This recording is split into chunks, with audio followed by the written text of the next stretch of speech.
अगर डार्विन की थ्योरी को पॉलिटिकल कंटेक्स्ट में देखें तो लगता है कि इवन मतलब वही देश एक्चुअली सरवाइव कर सकते हैं जो देश स्ट्रांग है, स्ट्रांग पॉलिटिकली, फाइनेंशियली।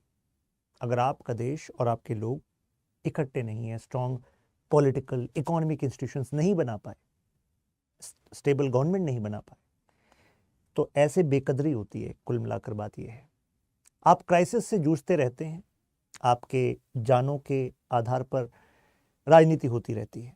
अब रीसेंट अपडेट से कनेक्ट करते हैं, फिर हम इस वीडियो में अफगानिस्तान और पाकिस्तान के बीच का जो मुद्दा है तालिबान का और इन रिफ्यूजीज का, इसके रूट तक जाएंगे। और by the end of this video you are going to understand कि ये टीटीपी है क्या, तालिबान कैसे बना, टीटीपी क्या है और अभी क्या चल रहा है, राइट। तो अभी जो रीसेंट अपडेट वो ये है कि जो पाकिस्तान के अंतरिम प्रधानमंत्री, interim prime minister Anwar ul Haq Kakkar, इन्होंने कहा कि जितने भी अनरजिस्टर्ड फॉरेन नेशनल्स हैं वो देश से बाहर चले जाएं, या तो खुद चले जाएं, नहीं तो उनको सून डिपोर्ट कर दिया जाएगा। तो कई लोगों ने कहा है कि ये पाकिस्तान की धमकी एक्चुअली इनडायरेक्टली दी जा रही है तालिबान को।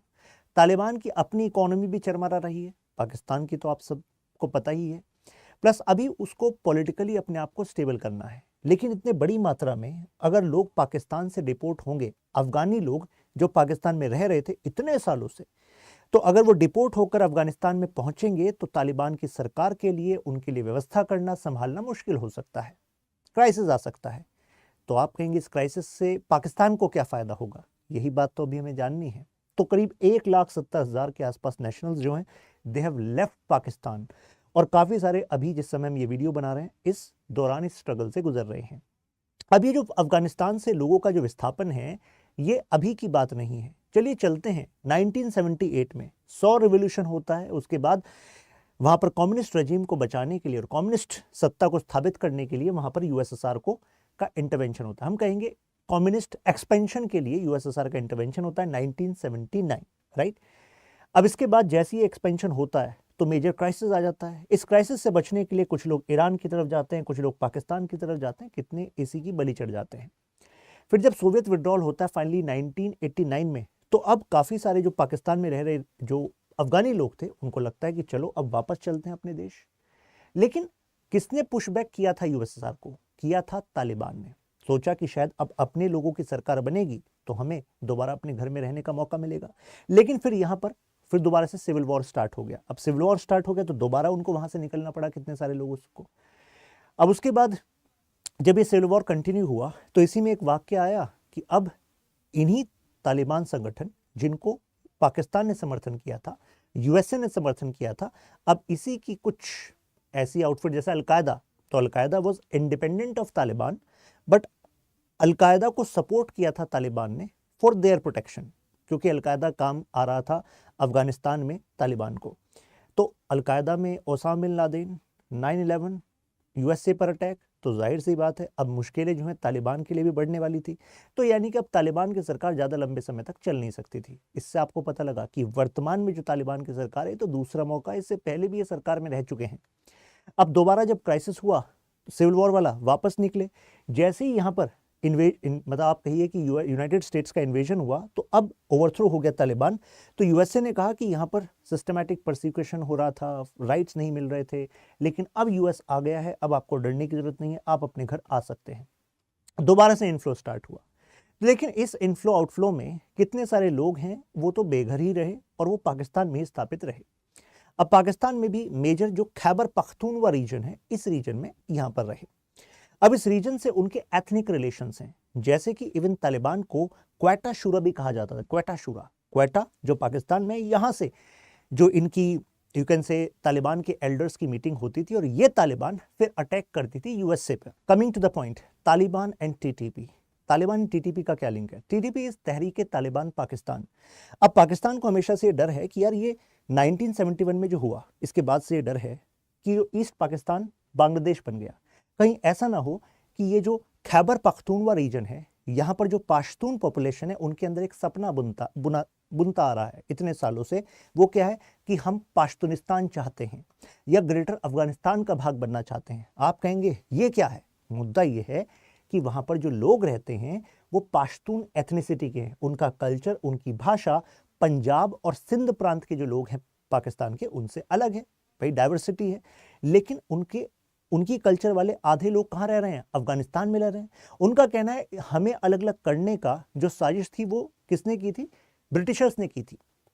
अभी मैं आपको लेकर जाऊंगा दुरंत लाइन पर, और जो एमिर थे उस टाइम पर अफगानिस्तान के, उनके एग्रीमेंट पर, और ये नहीं मानते उस एग्रीमेंट को। इनका मानना है कि नहीं, हम तो एक हैं, इस बाउंड्री को हटाओ। तो पाकिस्तान को यही लगता है यार ये एक होने लग गए, पाकिस्तान से अलग होने लग गए तो दिक्कत हो जाएगी, पाकिस्तान टूट जाएगा। पहले ईस्ट पाकिस्तान जा चुका है, बांग्लादेश बन के, अब ये भी टूट गया। अगर बलूचिस्तान और खैबर पख्तूनख्वा दोनों अलग हो जाए तो समझ लीजिए कि करीब 1/3 भाग, 1/3 भाग पाकिस्तान का चला जाएगा। कोस्टल वाले एरिया का क्या होगा? ग्वादार, जहां पर बलूचिस्तान है। तो अब पाकिस्तान ये रिस्क नहीं लेना चाहता। अब पाश्तूनिस्तान का जो सपना है, ये देखिए, ये जो आप रीजन देख रहे हैं ना, कंधार, क्वेटा, पेशावर, ये पूरा एरिया जो आपको दिख रहा है, ये सब पाश्तून लोगों का एरिया है जो पाश्तूनिस्तान की बात करते हैं। अभी जो तालिबान बना है इसमें लगभग 40% जो फाइटर्स हैं वो पाश्तून एथनिसिटी के हैं। अलग अलग एथनिक प्रोफाइल के लोग अफगानिस्तान में रहते हैं, जैसे ताजिक एथनिसिटी के भी लोग रहते हैं, वो भी फाइटर्स हैं, लेकिन पाश्तून मेजोरिटी में है। जो अभी तालिबान की लीडरशिप है उसमें भी पाश्तून मेजोरिटी में है। तो अब ऐसे पाश्तून नेशनलिज्म जो है वो प्रमोट हो सकता है। तो पाकिस्तान को अपने आप को संगठित रखने के लिए ये जरूरी पड़ा कि यार इनकी पाश्तूनिस्तान का जो सपना है कि अपनी एथनिक, अपने कल्चर के आधार पर राष्ट्र चाहिए, इसको तोड़ना पड़ेगा। तो पाकिस्तान ने इसका इलाज ढूंढा कि क्यों ना इससे बड़ा अम्ब्रेला खड़ा कर दे जिसके अंदर ये सब एक हो जाए। आप कहेंगे मतलब? तो पाकिस्तान ने कहा चलो इस्लामिक फंडामेंटलिज्म की यहाँ पर प्रमोट करते हैं, जिहाद को प्रमोट करते हैं। ये कहते हैं कि जैसे यहाँ पर देवबंदी मदरसाज ओपन करेंगे और वहाँ पर radical feminism, radical you can say Islamisation का इस्तेमाल करेंगे। मतलब ये हुआ कि अल्टीमेटली अब आप पाश्तून कल्चर इनको छोड़ो, आप प्योरिटी ऑफ इस्लाम को सीखो और उस जिहाद के लिए लड़ो, उस सपने को देखो। तो ऐसे में तालिबान जो बना, तालिबान में जो वर्ड तालिब है उसका मतलब होता है स्टूडेंट, राइट? तो आप स्टूडेंट बनो इस आइडियोलॉजी के और इसके लिए फाइट करो। किसके लिए? इस्लाम के लिए। तो ऐसे में जो पाश्तून की जो मांग है वो दब जाएगी। तो लगा यार ये तो बड़ा सही सोल्यूशन है। और ऐसे में जब वो लड़े तालिबान, सपोर्ट मिलता रहा पाकिस्तान से, यूएसए से, फाइनली यूएसएसआर पुशबैक भी हो गया। लेकिन जब ये तालिबान का यूएसए के साथ फाइट हुई तो अब तालिबान ने असिमेट्रिक फाइट लड़ी। असिमेट्रिक का मतलब ये है कि तालिबान ने पाकिस्तान में भी गढ़ बनाया, कुछ अफगानिस्तान के एरियाज में भी गढ़ बनाया, और तालिबान ने आम नागरिक की तरह लड़ा ना, तो आप आइडेंटिफाई नहीं कर सकते कौन तालिबान है और भाई कौन आम नागरिक है। तो ऐसे में it was quite difficult for USA to fight this Taliban, and finally they it's like कि यूएसए को विड्रॉ करना पड़ा। अब तालिबान जो है काबुल पर काबिज है, राइट? तो अब काबुल पर काबिज है तो अल्टीमेटली अब जो पुराना जो एक लिंक था वो ये लिंक था कि अलकायदा को उन्होंने सपोर्ट किया था, इस वजह से यूएसए उनके खिलाफ हुआ था। तो अब वो ये गलती नहीं करना चाहते कि वो यूएसए के खिलाफ जाए। इस वजह से यूएसए का इन्वेजन हो गया था, 20 साल तक यूएसए यहाँ था, उसकी वजह से काफ़ी ट्रबलसम फेज से गुजरे हैं। ट्रबलसम फेज का मतलब है कि तालिबान को जगह जगह स्प्रेड रहना पड़ा, कितने सारे लोग उनके चले गए। लेकिन यहाँ पर पाकिस्तान को लगता रहा कि यार एक तरफ यूएसए का पैसा है, यूएसए के हथियार हैं, दूसरी तरफ तालिबान भी ज़रूरी है, क्योंकि अगर तालिबान इस्लामिक और जिहाद के ऊपर नहीं लड़ता रहेगा तो कहीं ऐसा नहीं कि हमको तोड़ने की बात करने लग जाए। तो उनको लग रहा था कि तालिबान बना रहेगा तो पाकिस्तान को तोड़ने की बात नहीं आएगी। लेकिन अब हो क्या रहा है? अब जब इन्होंने देखा कि यार ये पाकिस्तान तो यूएसए को सपोर्ट कर रहा है, तो अब तालिबान में से कुछ जो आउटफिट्स हैं जो ऑलरेडी भाई पाकिस्तान में रहते ही थे तालिबान के कितने सारे लोग, तो ऐसे में से उनमें से जो आउटफिट हैं वो अब चाहते हैं कि वो पाकिस्तानी स्टेट के खिलाफ लड़ें। उनका मानना है कि यहाँ पर पाकिस्तान जो है वो तो पपेट हो गया यूएसए का, ये तो खुद इस्लाम के क्रेडेंशियल्स के खिलाफ चल रहा है। तो उनका मानना है कि असलियत में हम जिहाद के आधार पर पाकिस्तान में एक स्टेट लाएंगे, और इनमें से कितने सारे जो फाइटर्स हैं वो जो ग्रेटर अफगानिस्तान का सपना, पाश्तूनिस्तान का सपना, उसके लिए लड़ते हैं। ऐसा क्यों? क्योंकि ये टीटीपी फाइटर्स कंसेंट्रेटेड हैं कहाँ? खैबर पख्तूनख्वा रीजन में, और अभी मैंने आपको दिखाया था। अब यहाँ पर एक बहुत ही शर्मनाक घटना हुई थी खुद पाकिस्तान के लिए, क्योंकि एक समय पर वो इन्हीं तालिबान फाइटर्स को सपोर्ट करता था। अब उसमें से एक आउटफिट देखिए कैसे वाक़ये को उन्होंने अंजाम दिया था। ये इतने सारे जो बच्चे थे आर्मी स्कूल के, इन अटैक हो गया था, 149 लोग मैसेकर्ड थे, इसमें से 132 बस तो स्कूल चिल्ड्रन थे। जब उसके बाद टीटीपी को लगा यार ये तो इमेज खराब हो गई, तो टीटीपी ने फिर हमला करना स्टार्ट कर दिया पाकिस्तानी मिलिट्री स्टेशंस पर, अब मिलिट्री फाइट कर रहे हैं, इंस्टीट्यूशंस पे फाइट कर रहे हैं।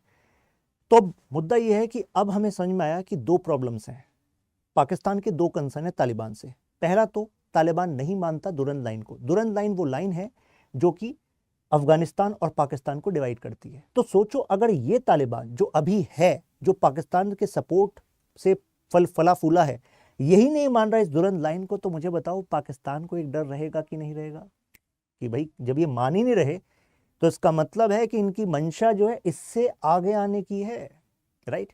दूसरा है ये तालिबान सपोर्ट्स टीटीपी। अब ये तहरीके तालिबान पाकिस्तान, ये पाकिस्तान का टेररिस्ट ऑर्गेनाइजेशन है और तालिबान जो यहां पर काबिज है ये इसको सपोर्ट करता है इम्प्लिसिटली। हालांकि अगर मैं पिछले महीने की 25 अक्टूबर की बात करूं तो ऐसे में वो उन्होंने इंडिकेशन तो देने स्टार्ट किए तालिबान ने कि नहीं नहीं देखो we are cooperating, we understand your pain TTP. But point is कि वो अपना स्ट्रेटेजिक गेन समझते हैं इसमें, तो वो भी अपना गेम खेल रहे हैं। तो ये एरिया है पाश्तून डोमिनेटेड। तो सोचो आप कितना डिवीजन हो जाएगा।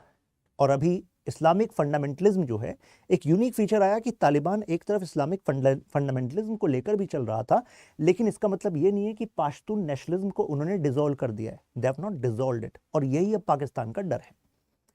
तो तालिबान एक नए कंसेप्शन से यहां पर चल रहा है कि भाई अपनी एथनिक आइडेंटिटी, भाई सीधी सी बात है, राजनीति कर रहा है ना अब तालिबान। मतलब ठीक है, अब वो कंट्रोल कर रहा है, और कंट्रोल कर रहा है तो अगर 40% के आसपास फाइटर्स के अंदर आस है ग्रेटर अफगानिस्तान, पाश्तूनिस्तान, हमारे साथ गलत हुआ जो इतिहास में हुआ, ब्रिटिशर्स ने किया, वो लाइन ड्रॉ करके हमें लिमिट किया, तो जाहिर सी बात है ऐसे में वो ज़्यादा की मांग कर सकते हैं, राइट।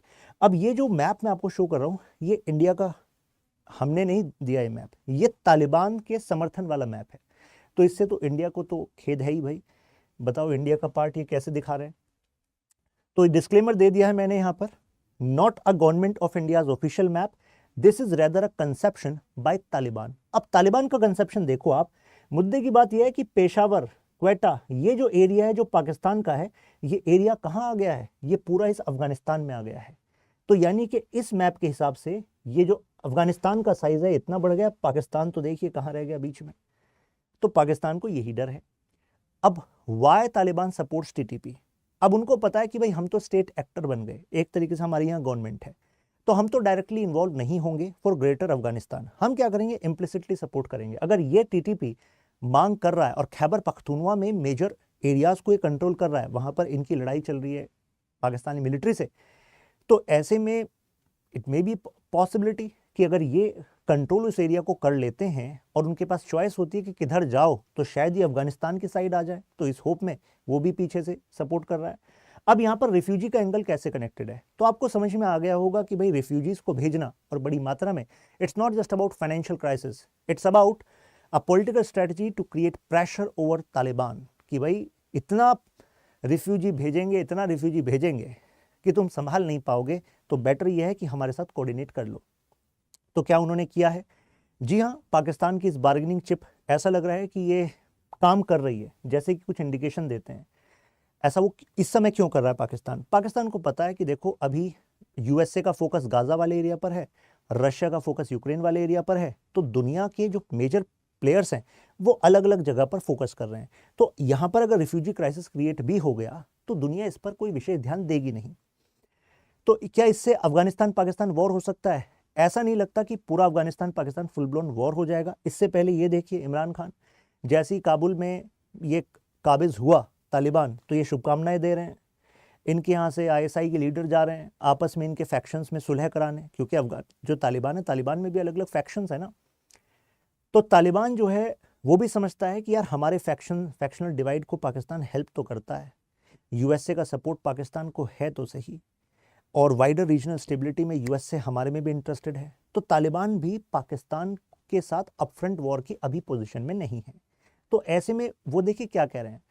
तो तालिबान कह रहा है कि देखो हमने तो देखो 200 टीटीपी जो आपके कैडर्स हैं, तहरीक तालिबान पाकिस्तान के कैडर हैं, जो अफगानिस्तान में बैठे थे और आपके ऊपर हमला करने का काम कर रहे थे, हमने तो उनको गिरफ्तार कर लिया। देखो कह रहे हैं देखो हम तो डीलेजिटिमाइज कर रहे हैं उनको। तो और साथ में कह रहे हैं कि हमने तो देखो एक फतवा जारी कर दिया है कि पाकिस्तान के खिलाफ अगर कोई एक्शन ले रहा है इनका फाइटर या तहरीक तालिबान का फाइटर, वो जिहाद नहीं माना जाएगा। देखो हम तो भाई तुम्हारे खिलाफ नहीं है। लेकिन इससे ये मत सोचिएगा कि टीटीपी और तालिबान का डाइवोर्स हो गया है। डाइवोर्स नहीं हुआ, रिश्ता वही है, नाम नया है क्योंकि हालात कुछ ऐसे हैं। हालात बदलेंगे तो रिश्ता बदल जाएगा। ये स्ट्रेटेजिक वॉरफेयर है, ऐसा लग रहा है कि अभी चलता रहेगा। खैर, discuss the Taliban and TTP challenge which is being faced by Pakistan. तो मुझे लग रहा है इस वीडियो के डिस्कशन से आपको पता लग गया होगा चल क्या रहा है क्या background, and how it can be a regional challenge. भाई रीजनल चैलेंज तो हो सकता है, अगर अफगानिस्तान पाकिस्तान में कुछ कॉन्फ्लिक्ट बढ़ता है तो ramifications can be along the borders as well। Borders में उधर ईरान है, इधर इंडिया है, राइट। तो फिर मिलते हैं नेक्स्ट वीडियो में। ख्याल रखिए,